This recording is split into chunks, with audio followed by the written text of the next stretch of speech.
नमस्कार। आज हम एक ऐसे किरदार की कहानी में उतर रहे हैं जो भारत के सबसे बड़े त्योहारों में से एक का तो केंद्र है, पर जिसकी अपनी पहचान एक गहरे विवाद का मुद्दा है। देखिए, करोड़ों लोगों के लिए तो ये कहानी बिल्कुल साफ है।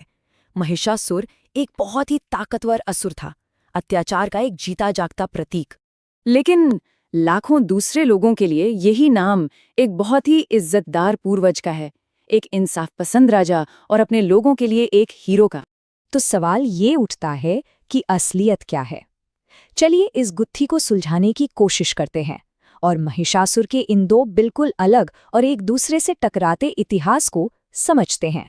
तो सबसे पहले वो कहानी जो सबसे ज्यादा जानी पहचानी है, ये हमें मार्कंडे पुराण जैसे पुराने धार्मिक ग्रंथों में मिलती है।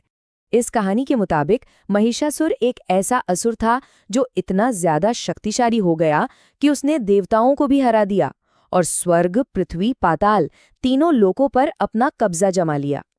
और उसके इस अत्याचार का आलम ये था कि सभी देवताओं को अपनी शक्तियां एक साथ मिलानी पड़ी और इन शक्तियों से ही देवी दुर्गा का जन्म हुआ, जिनका मकसद ही महिषासुर का अंत करना था। और इसी घटना को आज बड़े बड़े त्योहारों में मनाया जाता है। लेकिन जैसा हमने कहा, एक और कहानी भी है जो इससे बिल्कुल अलग है और इस पूरी पौराणिक कथा को एक चुनौती देती है। आइए अब जरा उस कहानी पर नजर डालते हैं। अब यहाँ पर बात बहुत दिलचस्प हो जाती है। एक ही शख्स के बारे में दो बिल्कुल अलग अलग नजरिए। एक कहानी उसे अत्याचारी और देवताओं का दुश्मन बताती है, तो दूसरी कहानी उसे एक न्यायप्रिय शासक और लोगों का रक्षक मानती है। मतलब वो खलनायक नहीं, बल्कि एक नायक था। कई आदिवासी और बहुजन समुदाय उन्हें धरती पुत्र यानी जमीन का बेटा मानते हैं। एक ऐसा राजा जिसका ध्यान राजपाट छीनने पर नहीं, बल्कि खेतीबाड़ी और पशुपालन पर था। और ये कोई छोटी मोटी या किसी एक दो जगह की मान्यता नहीं है, बल्कि ये विश्वास एक बहुत बड़े भौगोलिक इलाके में फैला हुआ है। झारखंड से लेकर कर्नाटक तक इन सभी राज्यों में संथाल, मुंडा, असुर, हो और कई दूसरे समुदाय हैं जो महिषासुर को अपना पूर्वज और एक महान राजा मानते हैं। और तो और कुछ समुदाय उनकी हार का जश्न नहीं मनाते हैं। इसके बजाय पासी, अहीर और गोंड जैसे समुदायों में कुछ समूह इस दिन को महिषासुर शहादत दिवस के तौर पर मनाते हैं, यानी अपने राजा के लिए शोक का दिन। तो सवाल ये है कि ये दूसरी कहानी, ये वैकल्पिक इतिहास आखिर आया कहाँ से?